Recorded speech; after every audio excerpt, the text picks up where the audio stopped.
जय हिंद दोस्तों, आपका अपने YouTube चैनल PSW 8 पॉइंट में स्वागत है। आज मैं लेके आया हूँ आपके लिए एक और नई वीडियो, बड़ी इंटरेस्टिंग वीडियो है जिसमें आज हम जानेंगे फाइनेंस कमीशन के बारे में। जो वित्त आयोग है, जिसे हम हिंदी में वित्त आयोग कहते हैं, इसके क्या कार्य हैं, क्या इसकी संरचना है और इसकी क्या योग्यता देखने मिलती है हमारे को अध्यक्ष की, कौन उनकी नियुक्ति करता है, सारी चीजों को इसमें हम जानेंगे वन बाय वन। तो शुरू करते हैं वीडियो को। ओके, तो सबसे पहले बात करें अगर हम वित्त आयोग की, तो वित्त आयोग को हम इंग्लिश में कहते हैं फाइनेंस कमीशन। ओके, इसका जो वर्णन किया गया है वो किसमें किया गया है, इसका जो प्रावधान है वो है आर्टिकल 280 में। ओके, अनुच्छेद 280 के अंतर्गत इसका प्रावधान किया गया है। अगर हम बात करें इसकी संरचना की, जो हमारे को इसका स्ट्रक्चर देखने मिलता है, तो उसमें एक अध्यक्ष जो एक चेयरमैन देखने मिलता है हमारे को, और 4 अन्य सदस्य देखने को मिलते हैं जो इसके साथ में सहायक के रूप में कार्य करते हैं। ये 4 सदस्य इसके अन्य देखने मिलते हैं। और इन सबकी नियुक्ति किसके द्वारा की जाती है, जो अपॉइंटमेंट की जाती है, इसकी अपॉइंट जो किया जाता है वो किसके द्वारा किया जाता है, प्रेसिडेंट ऑफ इंडिया के द्वारा, राष्ट्रपति के द्वारा इनकी नियुक्ति की जाती है। और राष्ट्रपति के द्वारा इनका कार्यकाल निर्धारित किया जाता है, कितने समय तक ये पद पर रहेंगे ये पहले से निश्चित नहीं होता।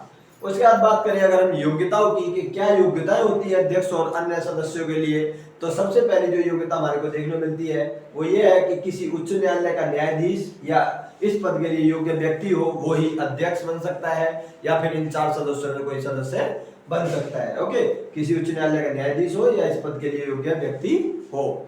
दूसरी बात करें अगर हम दूसरी योग्यता की, तो ऐसा व्यक्ति जिसे भारत के लेखा या वित्त मामलों का ज्ञान हो, जो भी फाइनेंस से रिलेटेड चीजें जानता हो, ओके, और साथ ही साथ भारत के पूरा लेखा जोखा जानता हो, वो भी इसके लिए योग्य माना जाएगा।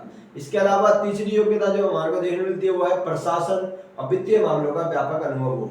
तो एडमिनिस्ट्रेशन का और फाइनेंस से रिलेटेड जो भी चीजें हैं, जो भी हमारे को मैटर्स देखने मिलते हैं, उन सभी चीजों की नॉलेज होनी चाहिए। उसके बाद में चौथी जो योग्यता देखने मिलती है हमारे को, वो देखने मिलती है कि अर्थशास्त्र का विशेष ज्ञाता हो। तो इकोनॉमी उसे बहुत अच्छी तरीके से आनी चाहिए, इंडियन इकोनॉमी के बारे में कि क्या है इंडियन इकोनॉमी, वर्ल्ड लेवल पे इकोनॉमी कहाँ पे स्टैंड करती है।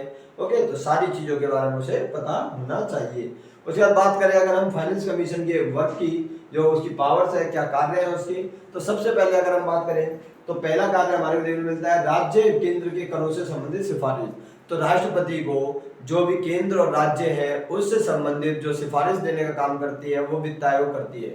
वित्त आयोग का ही कार्य है कि केंद्र में कौन कौन से राजस्व लगाए जाएंगे और राज्य स्तर पर कौन से कर लगाए जाएंगे उसका निर्धारण करना। दूसरे नंबर पे बात करें अगर हम संचित निधि की देखरेख करना, तो संचित निधि की देखरेख करना इसका दूसरा सबसे इंपॉर्टेंट कार्य माना जाता है। संचित निधि का जो प्रावधान है वो आर्टिकल 267 में हमारे को देखने को मिलता है। और यहाँ तीसरे नंबर पे बात करें तो न्यायपालिका, नगर पालिका पंचायत के लिए पैसा मुहैया कराना। तो नगर पालिका और पंचायत में जो भी पैसा खर्च होता है उस पैसे को मुहैया कराने का कार्य है। ओके, वो जो काम है वो भी हमारा वित्त आयोग के अंतर्गत रखा गया है। उसके बाद बात करें अगर हम चौथे कार्य की, तो अन्य विषयों पर भी राष्ट्रपति को निर्दिष्ट करने का कार्य करता है, एक सलाह के तौर पर भी, सलाहकारी कार्य के तौर पर भी कार्य करता है। 1960 तक, 1960 तक असम, उड़ीसा, बिहार, पश्चिम बंगाल में जो भी जूट की खेती होती थी उस पर कितना टैक्स लगेगा, कितना नहीं लगेगा, वो भी वित्त आयोग ही करते आ रहा था, और ये 10 वर्षों तक ऐसे ही जारी रहा था। उसके बाद बात करें जो इसके पहले अध्यक्ष थे वो कौन देखने मिलते हैं हमारे को, वो देखने मिलते हैं हमारे को केसी नियोगी। कौन? केसी नियोगी। और वर्तमान में जो इसके अध्यक्ष हैं अभी वर्तमान में, वो हमारे को देखने मिलते हैं एनके सिंह। तो ये फाइनेंस कमीशन से रिलेटेड सारी चीजें हमारे को देखने को मिलती है। इस वीडियो में हमने फाइनेंस कमीशन के स्ट्रक्चर के बारे में बात करी, उनके क्या क्राइटेरिया है, कौन चेयरमैन बन सकता है, कौन नहीं, कौन अपॉइंट करता है, सारी चीजों को हमने इसमें जाना। तो ज्यादा से ज्यादा इस वीडियो को शेयर करना, चैनल को सब्सक्राइब करना और बेल आइकन को प्रेस करना, ताकि आने वाली वीडियोस की नोटिफिकेशन भी आपको मिल सके। तो थैंक यू गाइस, जय हिंद, जय भारत।